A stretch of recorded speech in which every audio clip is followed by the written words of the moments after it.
네, 지금 칸에서는 3년 만에 정상 개최를 알린 칸 국제 영화제가 한창입니다. 올해는 무엇보다 많은 수의 작품들이 초청된 K-무비가 주목을 받고 있는데요.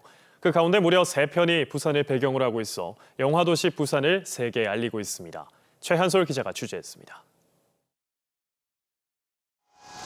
3년 만에 정상 개최를 알리며 그 어느 때보다 관심을 모으고 있는 칸 국제영화제. 한국 작품 초청작 5편 가운데 3편이 부산 로케이션입니다. 박찬욱 감독의 4번째 칸 경쟁 부문 진출 영화 헤어질 결심. 주연 배우 박해일과 탕웨이는 원도심의 삼복도로와 금정산 등 부산의 14개 구군을 누비며 촬영을 진행했습니다. 마찬가지로 경쟁작에 진출하며 큰 기대를 모으고 있는 영화 브로커. 전포동과 다대포 해수욕장 등 부산 13개 로케이션에서 촬영이 진행됐습니다. 이 영화 브로커에 나온 실제 전포 삼거리에 있는 버스 정류장입니다. 이 세계적인 거장 고레에다 히로카즈의 첫 국내 촬영 작품으로 영화 속 배우들의 첫 여정이 이곳 부산이 됐습니다. 비경쟁 부문에 초청된 영화 헌트는 지난해 6개월 동안 부산 영화 촬영 스튜디오 등 17개 장소를 촬영했습니다.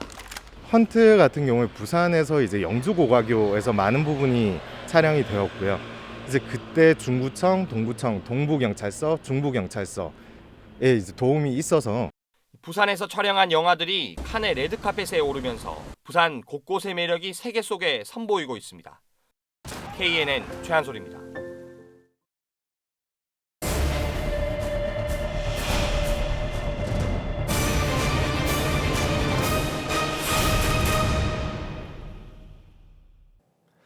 중대재해처벌법 시행 뒤 전국에서 처음으로 회사 대표를 기소 의견으로 검찰에 넘긴 사건이 무엇인지 아십니까? 바로 조금씩 잊혀져 가고 있는 창원 두성산업 집단 급성 간 중독 사건인데요. 저희 KNN은 화학물질이 얼마나 위험하고 그 위험이 얼마나 가려져 있는지 파헤쳐보는 기획 보도를 준비했습니다. 오늘은 첫 순서로 안전하다고 알려진 화학물질의 심각한 독성을 김민욱 기자가 취재했습니다. 두성산업 노동자 A씨는 급성 중독을 일으킨 세척제를 안전한 제품으로 기억하고 있습니다. 제가 처음에 했을 때도 지독했지만 이번은 더 지독하다고 하더라고요. 그 세척액 있잖아요. 네, 그거를 바꿨는데 안전하다고 바꿨다고 하는데 그게 더 지독하다고. 에어컨 부속 자재인 동파이프를 만들기 위해서 강력한 세척제가 필요한데 이 물질이 독성 물질일 줄은 몰랐습니다.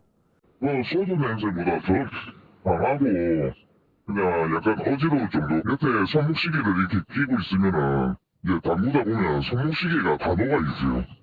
신분 노출에 극도락거린 B씨는 실제 세척 작업에 투입된 노동자입니다.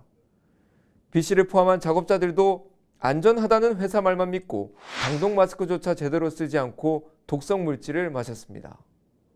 장갑이 있는데 장갑에 만약에 구멍이 뚫렸다 그러면 손에 많이 닿고요.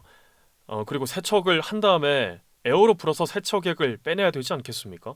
그래서 이 붓는 과정에서 얼굴이나 옷이나 손에 많이 튀는 것 같아요. 두성산업에서는 20대부터 60대까지 노동자 16명이 급성 중독 판정을 받았습니다.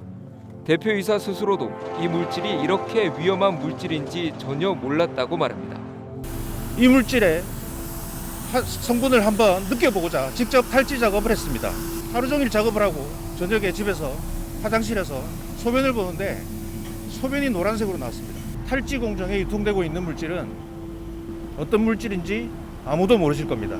간 수치가 1300으로 정상 수치의 32배가 넘는 김해 대응 R&T 노동자 C씨도 같은 세척제를 사용했습니다.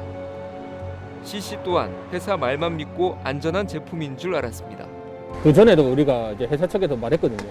냄새가 좀 많이 난다 그러는데 그거는 괜찮다고, 그 몸에 해롭지 않다고 그런 식으로 얘기를 해보니까 저희들한테는 작업자들한테는. 대응 R&T에서는 13명의 급성 간 중독 환자가 나왔습니다. 두 회사가 공통적으로 사용한 트리클로로메탄은 우리가 생각하는 것 이상으로 훨씬 강한 독성 물질입니다. 클로로포름으로도 불리는 이 물질은 드라이클리닝이나 마취제로 쓰였는데 장기 노출되면 사망에 이를 수 있습니다. 40을 넘으면 좀 문제가 있다고 바라보는데 이분 같은 경우에는 1000이 넘었던 사람도 많이 있습니다. 그래서 이게 조금 더 지속됐다면 아마 전기석 간염으로 갔을 것이다. 만약에 전기석 간염으로 갔다면 보통 한 3주에서 4주 정도 후에는 사망하는 예 같은 게 많이 있었습니다. 지난 1995년 양산 LG전자 부품에서는 세척제인 2브로모프로판에 의한 우리나라 최초의 생식 독성 직업병 사건이 발생했습니다. 더 안전하다며 일본에서 들여온 제품을 썼는데 여성 노동자들에게는 생리 중단, 남성 노동자들에게는 무정자증이 발생한 것입니다. 27년 전 후진국형 화학물질 중독 사고가 2022년 대한민국에 다시 나타난 원인을 제대로 진단하지 않으면 이런 사고는 언제든지 반복될 수밖에 없습니다. KNN 김민웅입니다.